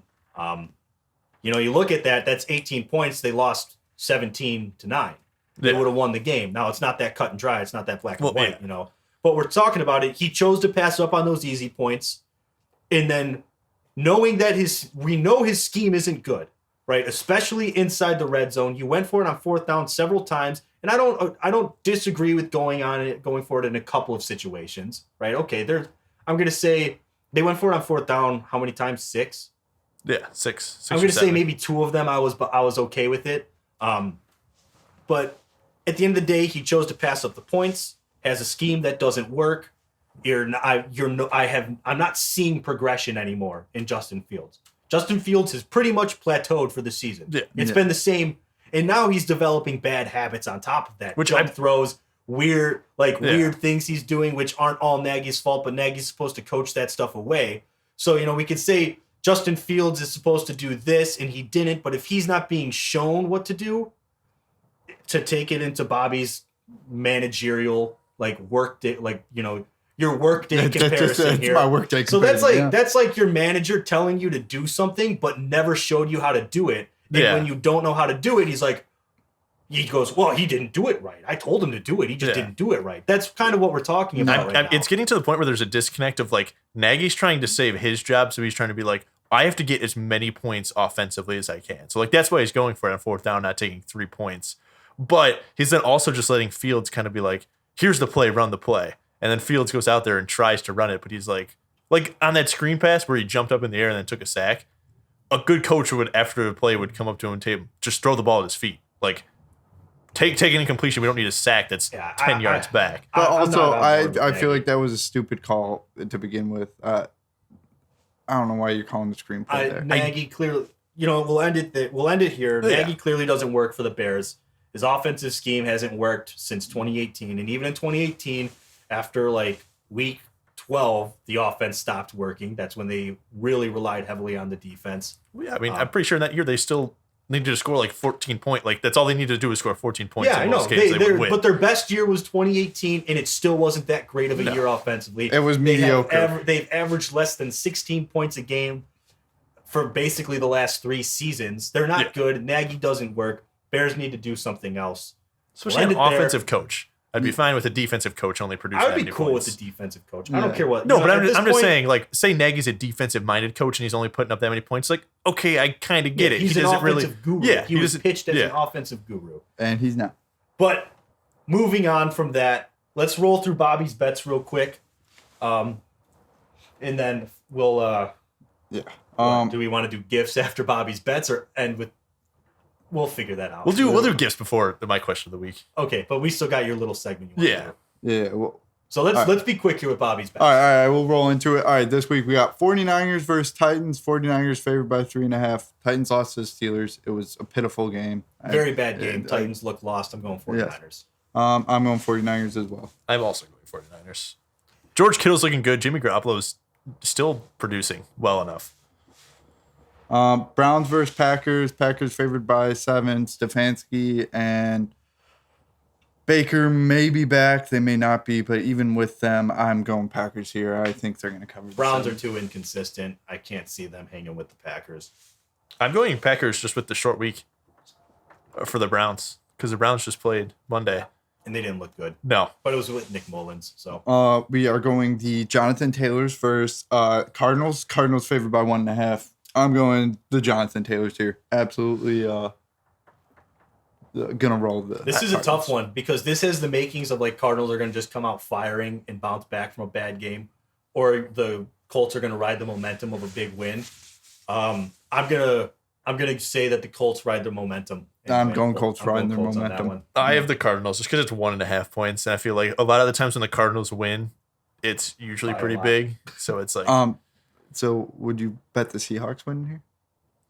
I'm betting the Seahawks winning where? Would you bet them winning against the Colts? No. Because Jonathan Taylor has a better chance of controlling the game when they're playing the Seahawks because the Seahawks don't score super fast anymore. So why are you betting the Cardinals? Because they score very quickly. I know, I'm just messing with you. But they're still the same. They're the same level team, apparently, Bobby. I wasn't listening. All right, fine, I'll admit it. Buccaneers versus the Panthers. Bucks favored by 11. Ugly game from the Bucks getting shut out by the Saints. I'm going to say they don't do it again. Yeah. I seriously doubt Brady's going to go and lay an egg 2 weeks in a row. I am picking the Panthers just because Mike Evans probably not playing. Chris Godwin is definitely not playing. And their wide receivers are just getting less and less. And Tom Brady, he's good with nothing, but I feel like the Panthers are going to lose, but they're going to lose by 10 points. They still have good tight ends, so... Also, I still think the Bucks will pull it out. Le'Veon Bell just signed with them, even though I think Le'Veon Bell. They don't need him. Leonard Fournette's they got Fournette. They got Ronald Jones Jr. Oh, did he? Yeah. Oh, Ronald Jones, man. I know. That just adds more to me. It's just they're. Le'Veon Bell got signed by the Chiefs and didn't play. So what? Yeah, true. I know. I think he's a scrub. Le'Veon Bell's gonna fight Jake Paul. Jake Paul. Yeah, I know. I like that we both thought of that at the same time. See, he would get absolutely rolled. Chargers versus Texans. Chargers favored by 9.5. Easy, clear cut. Chargers good team. Texans not. Go Chargers. You gotta be so mean to the I mean, it's true, Bobby, but why are you gonna be so mean? Texans are bad. They're bad. Also picking the Chargers. We're all going Chargers. Giants versus Eagles. Eagles favored by 10 points. Danny Dimes is out for the year. Is Jake if Jake Fromm's playing, I'm going Giants. Dude, I think they are in talks about him playing, but I don't know if they're still going to roll with why him does playing. that make you change? I don't want to stake it all on Mike Glennon. Glennon. I will allow it this week if we don't know who's going to start. If they change their starter, am I allowed to make my switch? So okay. we're picking Jake Fromm Giants, Jake or Fromm Giants, or Eagles if Fromm's not starting. Okay, fair enough. I'll say that. I'll switch with you. You know what? I'm going to go with it. I'll roll with you on that. Jake Fromm, baby. Okay. We're huge Jake Fromm fans. So if it's Mike Glennon, you guys are both Eagles. Then. Yes. We're all Eagles if Mike Glennon is the starter. Okay. If a man who... You guys have to remember that because I'm going to forget it. It's okay. We'll remember. Yeah, we'll remember. Trust me, I'll remember. Yeah, or I was pissed as hell when Jake Fromm didn't start this week. I know. I was so mad. Whatever. Yeah, Ravens, whatever. Bengals favored by 2.5. Tyler Huntley still playing? I don't know. Ravens showed me something against Green Bay. I'm going with the Ravens. I think Green Bay is better than Cincinnati. So yes, I think that's pretty clear. Yeah, but I don't think anyone's fighting that one. Someone fight me. Honestly, I like Joe Burrow. I'm going Joe Burrow here. Big Joe. Yeah, I'm picking Joe Burrow, I'm picking with my heart on this. The Ravens, it's just they've shown something, man. They've got heart. 2.5 is small. I think they can win by a field goal. Yeah, I'm just picking with my heart here. Honestly, I have no reason. I just like Joe Burrow. Fair enough. I'm gonna go ahead. Lions versus Falcons. Falcons are favored by 6. Lions just absolutely rolled. Nick, this is a the tough Cardinals. pick for you. You got Cordarrelle Pattersons. You going with I'm going he Falcons. is. I'm going opposite. I'm going Dan Campbell. He's gonna win. Cordarrelle got absolutely shut down. Put me down for the Lions as well. No, you going Lions? Oh, heck yeah, baby. They're not biting kneecaps this week. They're biting talons. Well, Nick, who's over here putting W's? All right, the Falcons. Because I already know they're winning. You see, okay, we got the shit bowl 2.0. We got Jaguars versus Jets. Jets favored by 2.5. Oh, sheesh. Dude, I have no idea. This is going to be so bad, Jets. Jets. Let's go, Jets, baby. Jets. All right, come on, Zach Wilson. All right. Are you okay there? You're just kind of struggling. Andrew didn't type his in, so I was distracted. All right. Sorry. Rams versus Vikings. Rams favored by 3. Vikings offense did not execute. No, but the Vikings have a tendency to play up or down to their opponent, which is kind of weird. You know, it's like when they face a bad team, they play bad, but when they face a good team, they play good. That being said, I'm going to completely disagree with that. Rams. Just completely ignored that, and yeah, we're good. It's true though. They beat the Packers. Yeah, and then they Kirk lost Cousins to the Lions. Yeah, I know. That's my point. They play literally, up and down it doesn't make any it's sense. So weird. But I feel like the Rams are finally coming to stride, and it's safe to say that they're going to cover by more than 3 points. Yeah. Bills versus Patriots. Patriots favored by 1.5. Now, I'm picking the Bills. You're going Bills? There's no way it's going to be as windy as the last time, and I think that Josh Allen. If the passing game is there, I think the Bills have a better shot. If Josh Allen doesn't have to throw the ball 120 miles per hour to get the ball 10 yards down the field, to risk his labrum every pass attempt. I think it's a different. But I just think that go ahead. It comes down to it comes down to the running game, and the Bills don't have a running game. And are you kidding me? Scotty's hate for Mac Jones, man. Josh Allen is the running game. I don't know. Scotty really hates Mac Jones. He really does. I think honestly, I think part of it's because I advocate for Mac Jones, and people like to disagree with me. Like I'm not. People like to disagree. I hate all of your opinions. Honestly, as much as I didn't like him coming into the draft, I have to say, I'm rooting for Mac Jones. No, I don't think he's no 3rd overall pick, but he's still pretty solid. Yeah. Just so we're clear, the word out of San Francisco is that Trey Lance has been hilariously bad in practice. Oh. And that's why he hasn't started yet, because he looks horrible. And this is just coming from our good buddy Cole. I was about to ask that. Because he's a 49ers fan. He's out in Oregon. He, what's it called? He follows, like, all this stuff. He was saying that there's, like, talks that people within the organization are actually upset with Kyle Shanahan for making the push to get Trey Lance. I would. Like, people are starting to question that because of how bad he has been. I'll be honest. That would be like Trey Bisky. People Trey compare Bisky called it. But it's so much worse because Jimmy Garoppolo is an average to above average quarterback. He's not good either. For the Bears, they replaced Mitch Trubisky for nothing. It was Mike Glennon. Like anybody can be better than Mike Glennon. Jimmy Garoppolo, he can be better than half the starting quarterbacks in the league right now if he played super well. Trey Lance. And they were just like, hey, let's go way above and try to get Trey Lance third. You know who's better than Trey Lance? Probably Kellen Mond. Probably better than Trey Lance. I like Kellen Mond. I don't know. I like him too. Either way, that's just the report coming out. All right. How did we even get on that topic? I said he was we were talking about McCorkle Jones. Yeah. McCorkle. It's a great name, man. I don't know how you make it. Either way, next game, Bears, Seahawks. Seahawks favored by 7. Bears, baby. Bears, baby. Bear down. They are picking with their hearts. I'm going Seahawks. Russell Wilson seems to be picking back. with my heart. The defense should be back, and it shouldn't be. I mean, one of our better cornerbacks playing. Bears. Let's go, Bears. I'm going Seahawks. Broncos versus Raiders. Raiders favored by 1.5. Raiders. Yeah. Teddy Bridgewater is in concussion protocol. Broncos, boys. Broncos. You're really going to put your faith in Drew Lock in that? Drew Lock stinks. I hope you know that. He's going to come out and just fumble or throw an interception right off the bat. It's going to be first and then he's round. going to bounce back, and they're going to win. No, I don't think so. They won't. That would be why you picked them not to win. All right, Steelers versus Chiefs. Chiefs favored by 7.5. Chiefs, baby. I don't want to pick the Chiefs here. Steelers looked solid again. Sloppy football, but they got to score. They're gonna have to score more than 60 Fair point. points. Tyreek Hill is probably out with COVID, so good. But good. Travis Kelce is. Yeah, you know what? It's tough, man. I might live to regret this, but I'm on Steelers here. I mean, you don't got much to lose there, Robert. Yeah, Bobby, look at you in last place by 2 picks. Relax. You're in last place by 2, and I only had 4 picks right last week, bro. I went true. 4-10. I've had a lot and of. I'm probably gonna be wrong about this game. True. Hey, that's just one more that I'm. I didn't know about. Taylor Heineke wasn't playing when I made that decision. I'm kind of pissed about that. Hey, stay with. Do you have Bleacher Report?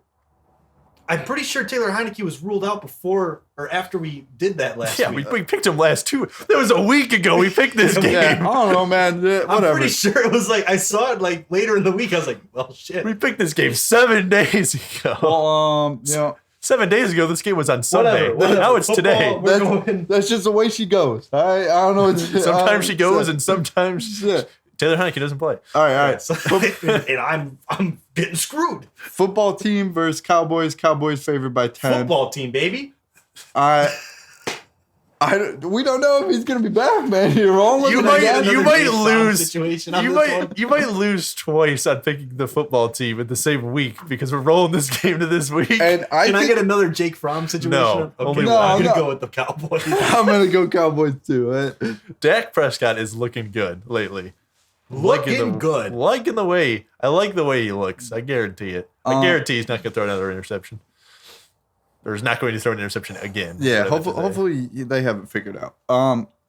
Dolphins versus Saints. Saints favored by 3. They're disrespecting the Dolphins. The Saints had a good game. Saints had a really good game. They held Thomas Brady to no touchdowns. Dude, nothing. I don't know how that happened. Nothing but turnovers, baby. Yeah. Only was a bakery that day. I was going to say that. What's that sign? Oh yeah. Even a blind squirrel finds his nut sometimes. All right. It's been twice this year. It's been twice this year. Why just say finds his nut? No, it's finds a nut. Why you gotta do it? Why you gotta say it like that, Bob? The Buccaneers, man, come on. The Buccaneers have lost to. This is a family show. They have lost to Taysom Hill Saints twice this year. The Saints defense is good. Trevor Simeon Saints. Oh, that's right. Trevor Simeon. That's even worse. Whatever. All I want to say is that The Dolphins. The Dolphins are solid. They're on like a Dolphins 6 can game You're win telling streak. me that Tua is better than Tom Brady. I'm saying the Saints. That's what I are gonna thought. They're have also gonna another- score 0 I'm saying this the week. Saints aren't having another defensive performance like that. Yeah. I'll take the Dolphins on this one. I'm going Dolphins on this one too. I'm going Saints because that's the right pick. I'll swim with the Dolphins here. I'll swim with the Saints. Yeah. I don't really know what that means. No, you'll go marching in You'll with the pray Saints. with the Saints, right? Well, I mean, I feel Or like pray to the Saints? No, he'll go marching in with Right, the you Saints. you pray to Saints, yeah. Yeah, you pray to Saints. You'll pray to the Saints. No, you don't pray to the Saints. Yeah. Yes, you do. You go marching in with the Saints. Well, that's when the what- Saints come marching in. Yeah, but That's the whole thing. in the Catholic Church, you pray to saints and to give, like, they go up to more with prayers. So you pray to saints. Question, Nick, did you just take a humanities class? No, I went to Trinity Christian College and took world religions, and Yeah, I also took a theology class. and I also bitch. took theology. Ooh, bitch. Okay, I wouldn't say bitch in the context Yeah, of exactly. talking about religion, but that's fine. You can do what you want. I'm just saying, Bobby's over here trying to school us. I'll school you, bro. I just took humanities. Yeah, pray to God. Listen, we're not going to dive into this, all right? That's next week. That's next week. All we're saying, in Catholicism, yes, you do pray to saints, and then they carry your prayer All out. right, whatever, man. I didn't even graduate CCD, so whatever you want. All right.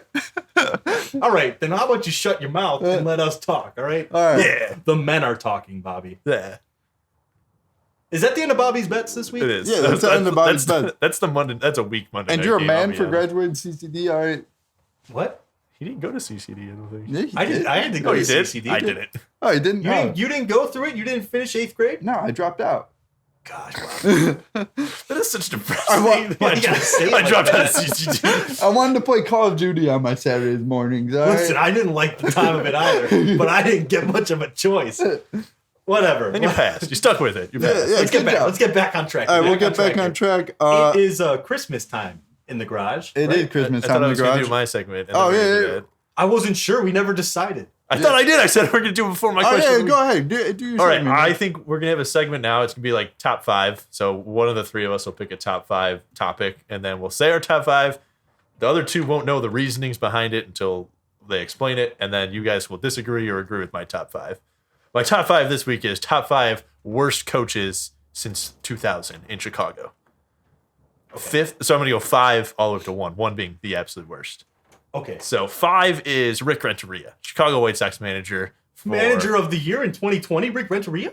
Yeah, Mickey Mouse Manager of the Year. It was 60 games. It was 100 games less. I was gonna. You listen. You can't expect me to not. praise No, him. I know. He still won the award. For He me- was coach of the year in 2018, though. So what does that mean? Yeah. He that's was Bum. not only winning record was in 2020 with the Sox. No, he wasn't a good coach. Managed second place. He should have managed them. Could have got first place and just He should have got through. managed them to the World Series. He terrible managing in the first round of the playoffs. Like, Very bad. and he got fired because of it. Let's be honest. That's what happened. One specification I want to make: I'm not putting Billy Donovan or Tony La Russa in this because I feel like they're too new. Okay. So They have to. Their tenure has to be up. Let's put it that yeah, way. yeah. They can no longer. So be they tenured. can't be an active coach. Okay. 4 for me is John Fox. Tough. Uh, Tough. Yeah. I get it, but I also kind for of me, disagree. I know you guys are going to disagree, and my reasoning for it was I would have put Trestman here, except for I think Trestman could have been a better coach if he was in a different era. If he started now, he would have been slightly better than John Fox. Okay. But both of them trash coaches. Okay. I understand. We'll save our thoughts for when you get Yeah. to your list. Yeah. Third, Jim Boylan. Boylan? Boylan. Boylan. Boylan. Yeah, boy. I don't. You know what? He wasn't there long enough to even care about how you say his last name. He was a placeholder coach after Fred Hoiberg before we got Billy Donovan, but literally after a big win on a buzzer beater shot, not a single player went and high-fived him. He tried to high-five every single one of them, and they all He just was walked terrible. away from him. He lost the locker room so early, and it was just like, that's the worst sign of a coach, is if you lose the locker room. 2, not leaving the sport, Fred Hoiberg. Terrible decision. You go from Tom Thibodeau, one of my favorite coaches of all time, especially in my years of watching basketball, and you replace him with Fred Hoiberg, who is going to be the savior of Bulls basketball, and he turns into one of the worst coaches in basketball I've ever seen. He was bad. He didn't know how to coach his players. He didn't know how to coach in the NBA, and he quickly got sent back down to He college. benched. He had issues with Jimmy Butler because Jimmy Butler played too much defense. Yeah. He was upset that Jimmy Butler put in so much work and effort on defense. That's a real thing that happened. That was like the catalyst of the falling out with Butler and the Bulls. And when Butler was on the team, Fred Hoiberg was giving up like 120 points in the league when the league average was like 110. Like not now where it's like 130. Like that's average for like giving up 120. Yeah. It was before that even happened. So that's my second worst and absolute worst, Jeremy Carlton. Bobby doesn't know who that is because he doesn't follow hockey that much. But you replaced Quenneville. You got big shoes to fill. He was horrible. This man had a... I'll explain it to you in shoe sizes. This man had to fill Joe Quenneville's shoes, size 12. He only had size 2 feet. Yeah, I know who Joe Quenneville is, but shit, you know that. Yeah. But Jeremy Carlton, terrible.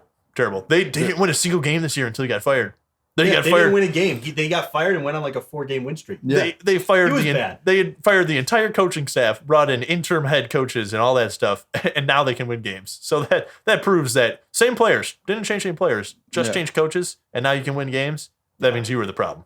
It's so looking at that list, I would take off Ricky Renteria and put Mark Trestman in there. Okay. Ricky Renteria everyone knew he was the placeholder manager for the White Sox. He wasn't going to be the guy they kept around once they were good, which was evident. They fired him after the first winning season. Yeah. But what he did do is he did instill the culture that exists with the White Sox team right now. And, I like to give a lot of credit to coaches that are able to put in like a solid culture, which is why I would put Mark Trestman in there over him. And I'd probably take out John Fox because John Fox was responsible for inheriting the Mark Trestman team and the culture. Like, people forget how in shambles the Bears were after that Mark Trestman era. Horrible and the salary cap wasn't Mark Trestman's fault per se. That was Phil Emery. But the Phil Emery Trestman era, aged, really old team. No one on that team was any good. So much unnecessary money just given up to guys who didn't deserve contracts. So he took over a team that was in shambles, both just talent, salary cap, and culture. The players got to do pretty much whatever they wanted under Mark Trestman. And that's why first thing you saw was guys like Brandon Marshall getting traded. Lance Briggs was done.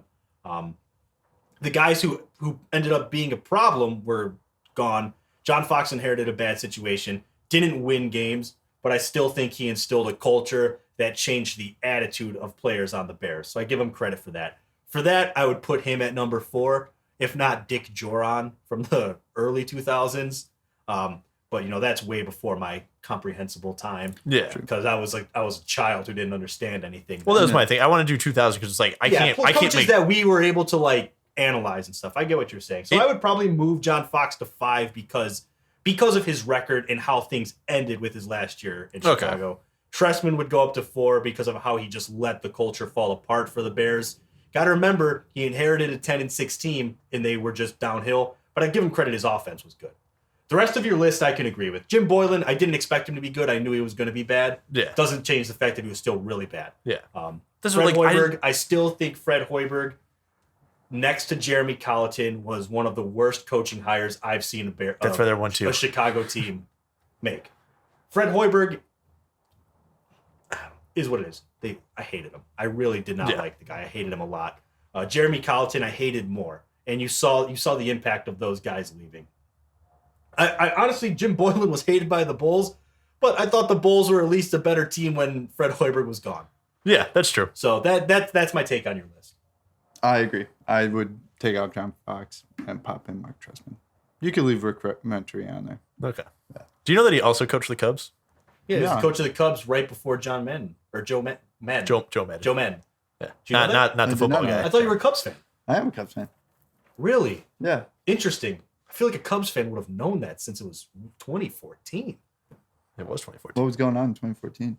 That's when he was the. I was graduating high school. Yeah, Nick was graduating high school. I know, but Bobby, you've been such a lifelong Cubs fan. You didn't know Ricky Renteria. Whoa, he started in 2015. Oh, when they went to the NLCS. But not a bandwagon fan, because 2016 is when they won the World Series. Yeah, he was there the year before when they went to the NLCS. Listen. I didn't really follow baseball in high school. That's fine, Bobby. I didn't really. We graduated in 2015 when you became a fan. I mean, you followed it then. Yeah, after high school, the summer after. Yeah, after high school. I hate you so much. Summer after high school, right before Moraine Valley. Listen, whatever. Perfect time. They stink. I'm still following them. All right, what do you want from me? You'll follow them for a little bit. No, I'm ride or die. All right, Nikki, fine. Ride or die with them, Nikki buddy. 2 strikes. All right. Ride or die with them, bud. You're just upset. All right. I'm not upset. The White Sox are better. You're than upset. The Cubs. I'm You're giving upset. you crap, Bobby, because you didn't know Ricky Renteria was the manager before Joe Madden. I didn't know. I'm gonna give you crap about that, Mister. I've been a Cubs fan my whole life.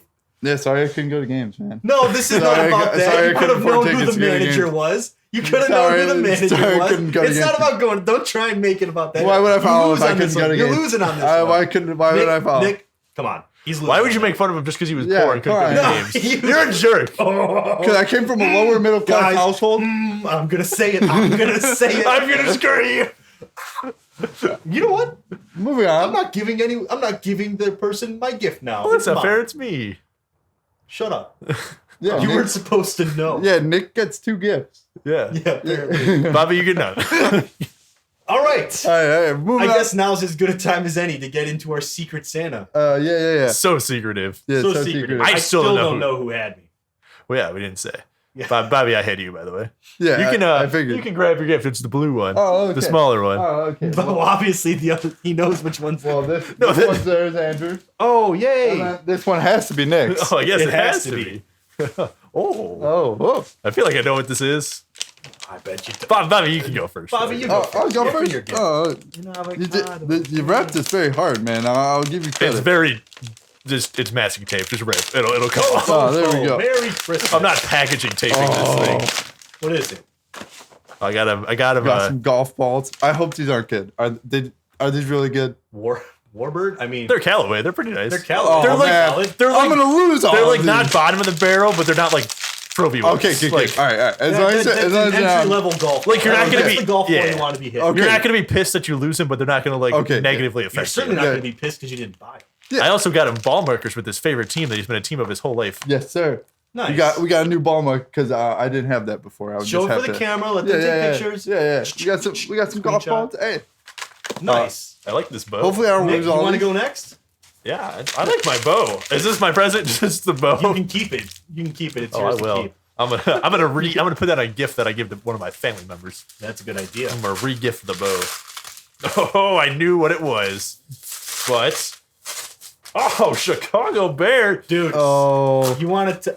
You have no idea how impossible it... Actually, I'm sure you do. How impossible it is to find Mariners stuff.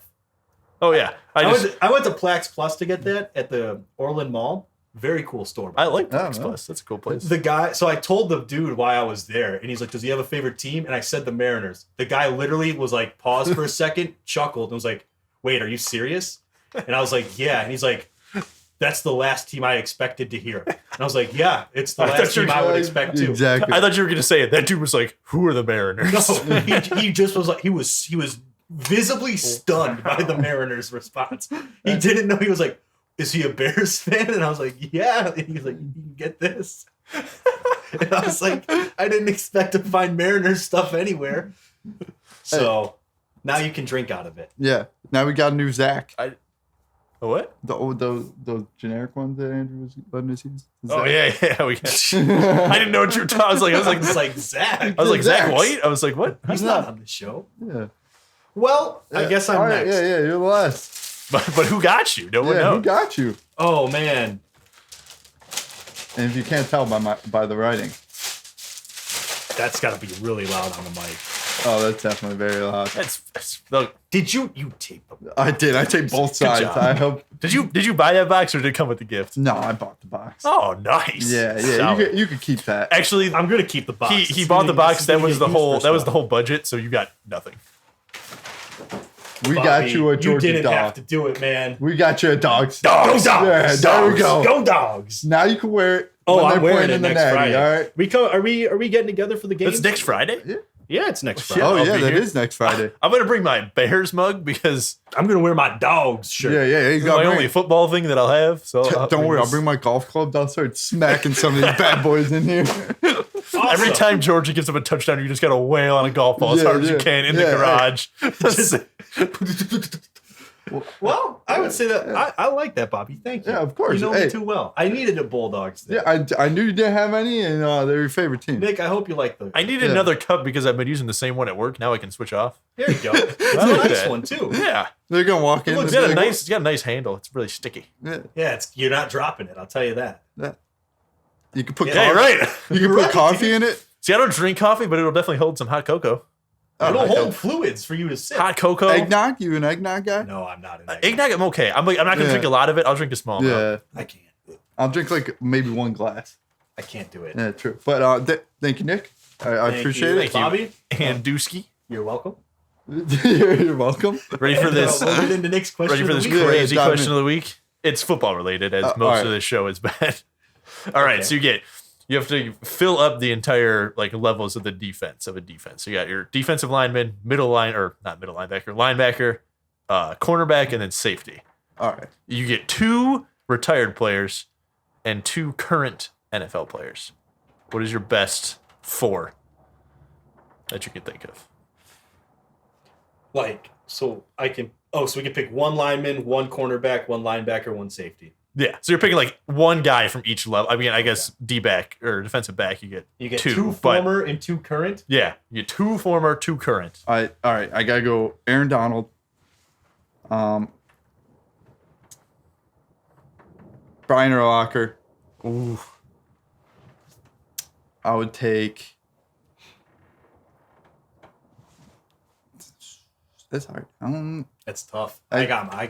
I gotta go Jalen Ramsey, and then we'll go Troy Polamalu. Polamalu. Yeah, I always say that to Jake as a joke. It's Troy Polamalu. All right, so Bobby took 2 players that I was going to take, so now I got to try and shift it up. Defensive line. It's hard to not take Aaron Donald. I got to still take Aaron Donald. Yeah, you can. Yeah, I'm also taking him, so it's fine. Okay, it's fine. linebacker. Let me go. And you can take him in their prime. Like if you want to pick Von Miller, it's not like Von Miller now. It's like Von Miller when he was at his best. So we're Same thing counting with Von Jalen Miller as a linebacker because he's an edge rusher. Well, I mean, I don't know. Sure, I mean we'll count him as a lineman, but I'm saying for all right, go middle linebacker. Middle linebacker. Yeah, because I feel like that's more of middle linebacker. I will go.